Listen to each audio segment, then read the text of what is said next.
Serious, Redditors who have taken a person's life, whether accidentally or intentionally, what were the circumstances and how has it affected you?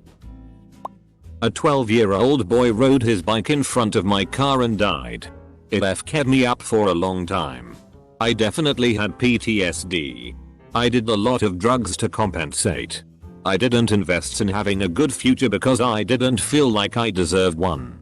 I still don't, but now I have a family and they deserve a good future, so I make an effort. When my kid got to 12 I thought about it a lot.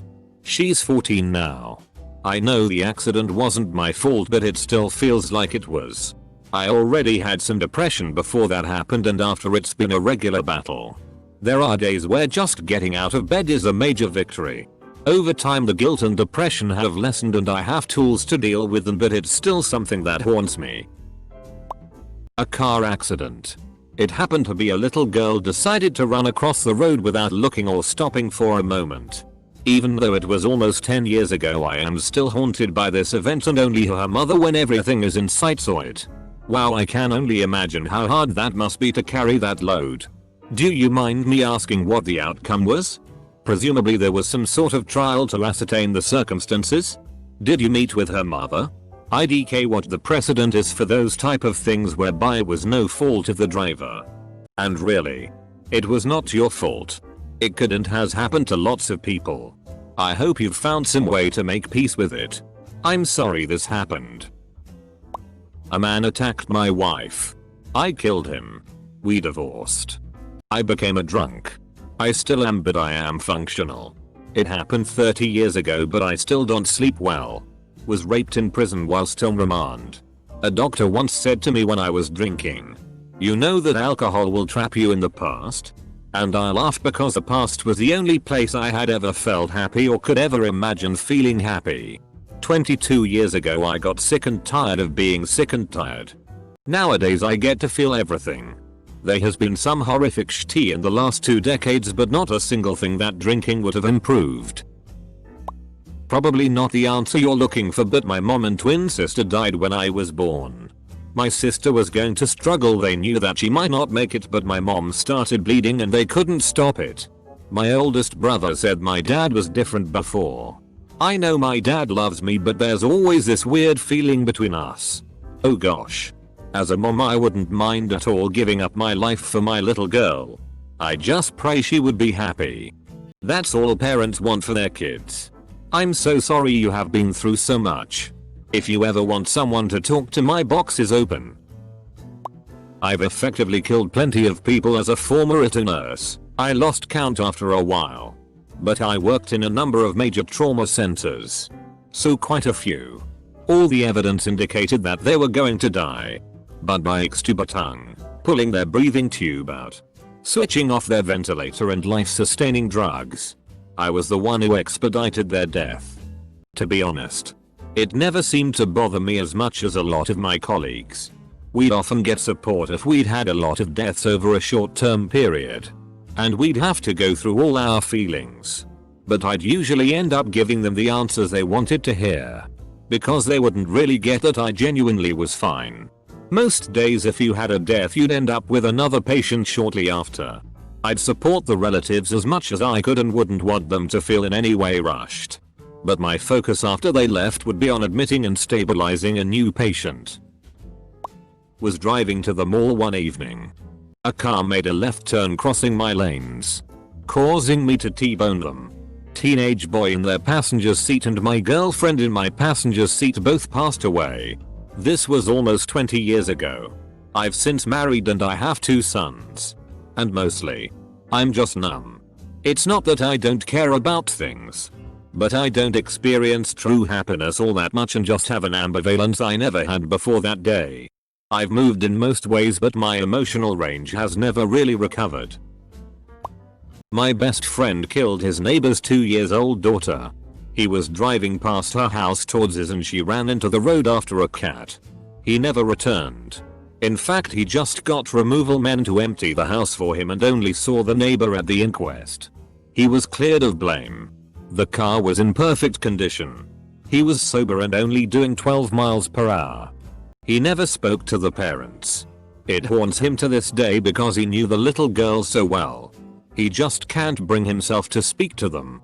It was 18 years ago and we never, ever bring it up. I've taken a life more than once. I was in the Marine Corps and have seen and done hard things. But the hardest life was of my 14-year daughter. She had been in a coma for 2 weeks after a battle with cancer. We knew she won't wake up. Looking over to the DR. Tears in my eyes and giving that nod to say remove all life support was the hardest thing I've ever done. I don't know if it counts as taking a life, but I do feel responsible. I was in 5th grade and visiting my grandfather. There was no one in the house but us. He started having a stroke or a heart attack and he was reaching towards me because the home phone was near me. I just froze and watched him die. Hours later I didn't even call the police or my parents. I've come to be very anxious when I see an elderly person and I try to avoid them, which has damaged the relationship between me and my grandparents that are still alive. I'm also a bit anxious when I'm in a house alone with one person. My boyfriend has been wanting me to move in with him, but I prefer living at my parents' house with my parents and siblings. I'm a nurse and my preferred specialty is hospice. The medications for pain relief we give also slow respiration and aid in the body's natural process of death. So by giving these I essentially take a life. As a hospice nurse I have also been bedside for people who do not want these medications. 9 times out of 10 I feel relieved giving these medications and helping it along because death is a painful process. I feel that it is a way I can care for them and send them off loved and comfortable, so I do not feel guilt at all. I ran over to 11-year-old boy driving a go-kart in the subdivision and I was in a big work truck. It didn't kill him, but he had severe brain damage because of the huge hole I put in his head. I was 23 and I still think about that kid. Much love to everyone. My father was in the military. I'm not really sure how many people he killed, if any, but it's been hard for him regardless. He is out of the military now. I'm not sure why or when he left because I was a small child then, and I can still tell it's affecting him. He never talks about his service. Never talks about his friends. The places he was stationed. Nothing. The only reason I even know he was there is because of the pictures. All I know is that when he gets drunk he gets in a really bad mood. Sometimes talking about suicide and such. I'm only 15 so it's hard seeing that from him, but I hope he gets better sometime or another. I hope you do as well. Best friend and I got into a fight over a girl. I ended up pushing him down a set of stairs. Told him I didn't care. We went our separate ways. He went home. Was dead in the morning from internal bleeding. We were both angry fucks, so people just assumed he'd been on the wrong end of a fight. It hurt me. The day he died in my pin code for everything. Anytime I need to pick a date or 4-digit number, it's that one. I'll remember it till the day I go. Part of why I hate myself so much at this point. We were both stupid kids and he was jealous because his girlfriend called me cute. He pulled his knife, I pulled mine out. I got him in the leg and ran. I hit his artery and he bled out. The courts and witnesses wrote it off as self-defense and I had no further consequences legally.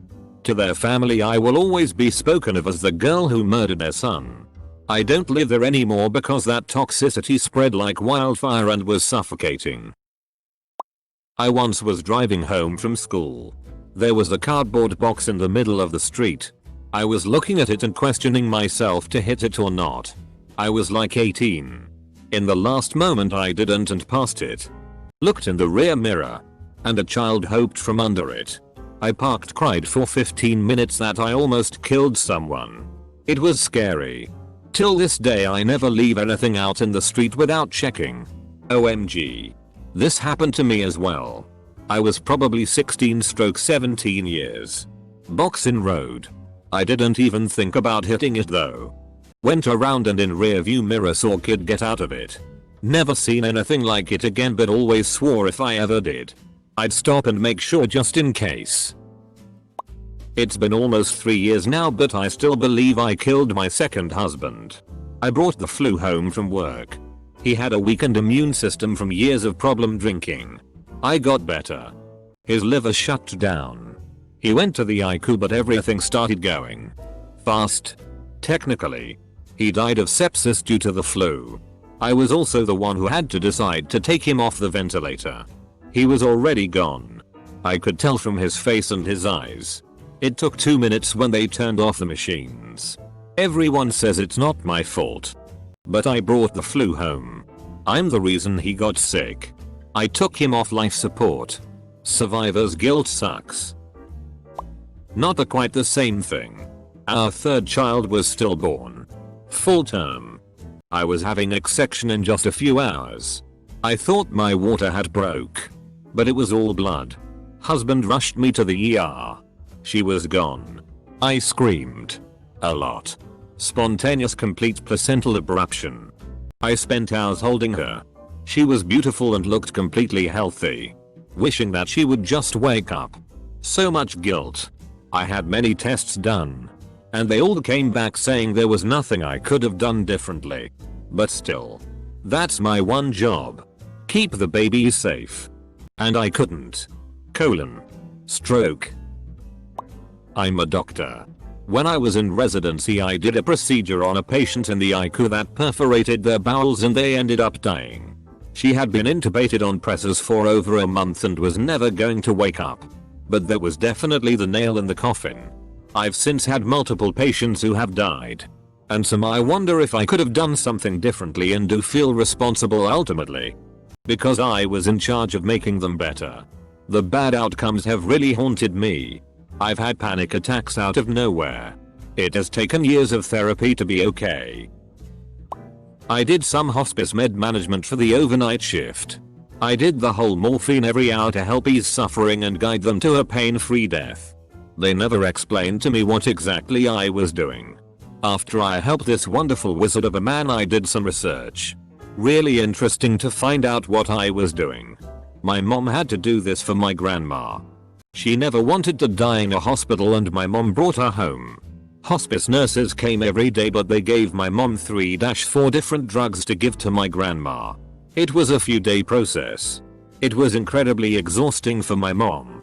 The last 24 hours she was giving medication every hour just so my grandma wasn't moaning in pain. The last thing she said was "I love you" to me. I'll never forget that. I was 19. First apartment. I had been moved in a few days and my roommates had gone out of town for the weekend. I had just bought a shotgun at a pawn shop because the neighborhood was pretty rough. I wake up around 2:30 am to the front door being kicked in. I jumped up, grabbed the gun, and looked down the hall. I see a guy walk into the living room. My room was straight to the back from the door. I yelled to get the hell out because I had a gun. He turned, raised a pistol. I just started shooting as fast as I could pump it. Fired 5 rounds and hit him with 2 or 3 before he got out the door. And took off. Neighbor heard the shots and called 911.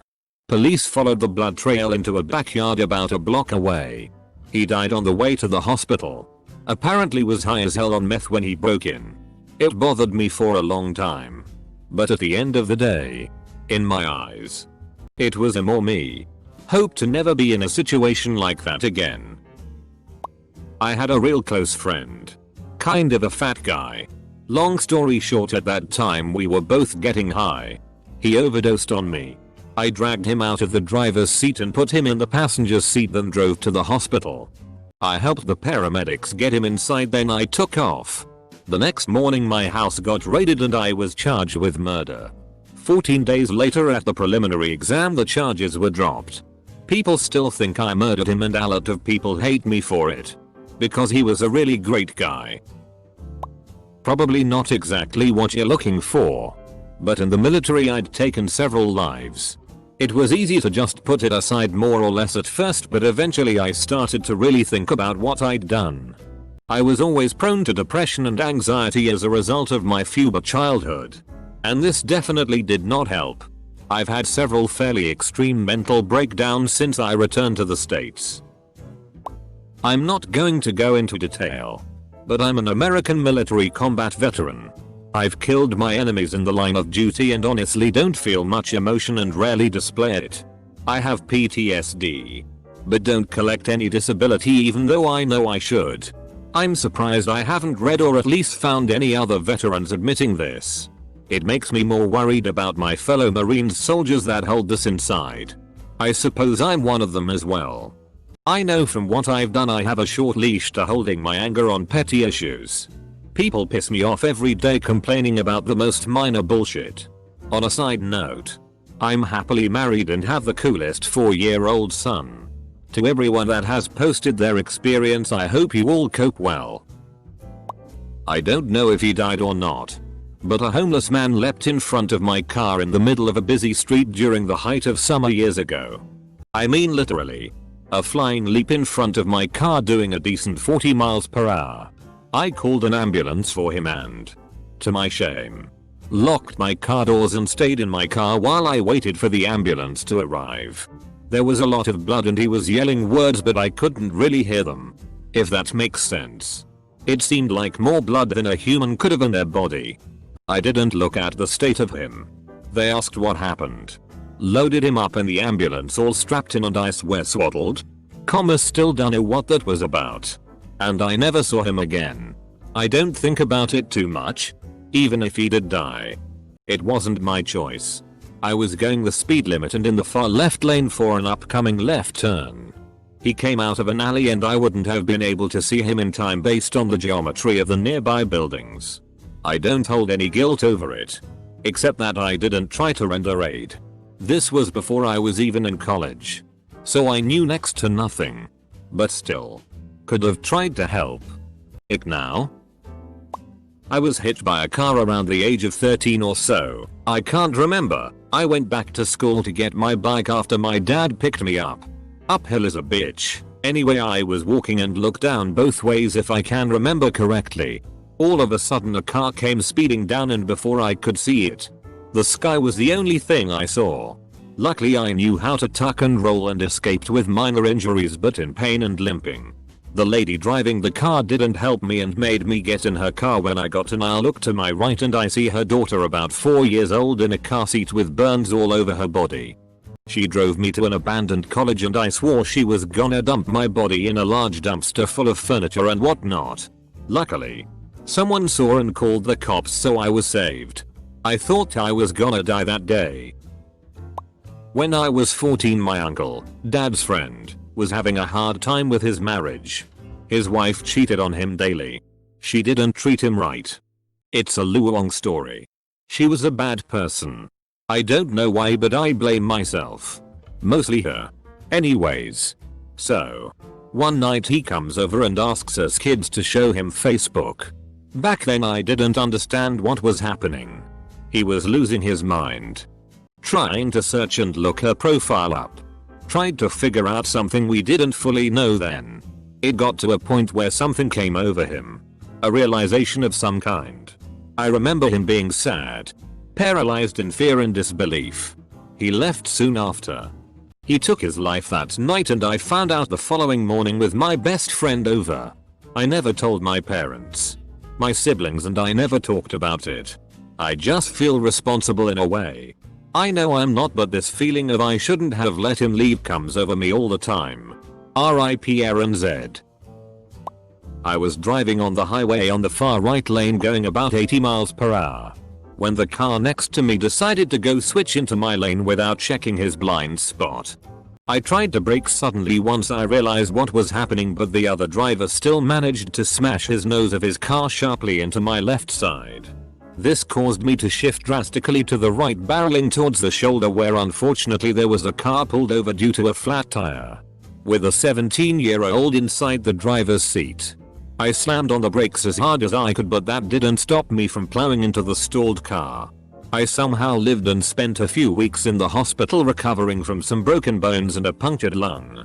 The teenager was apparently killed on impact.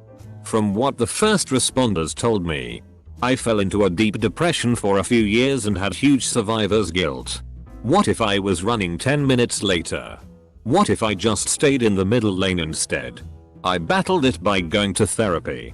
Using meditation and time. It's been 9 years and I'm still not fully who I was before the accident but I've come a long way from the mental mess I was and the demons I battled. Anytime I go on the interstate I am always sure to just stay in the middle lane. And to never drive near the shoulder.